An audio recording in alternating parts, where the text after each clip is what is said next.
Silêncio. O padre. Pode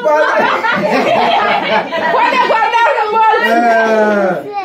Epa, estamos nessa reunião de comunhão entre duas famílias que querem se anelar. Então vamos nas perguntas. Sim. Senhor Fleza, boa noite. Muito boa noite. Boa noite, dona. Boa noite. Sim. Senhor Fleza, aceita como sua esposa essa linda madame? Sim, aceito.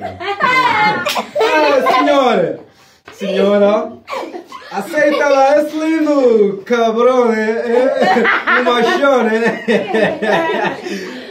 aceita como seu esposo? Sim. Aceito, baixinho.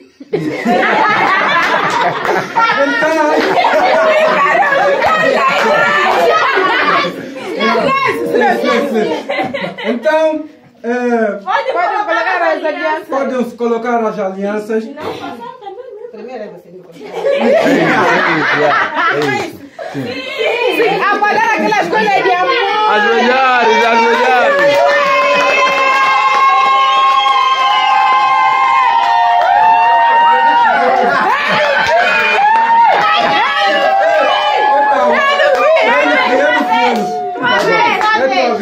Falar palavra de amor. Ele é um camponês, não sabe essas coisas, né? Você...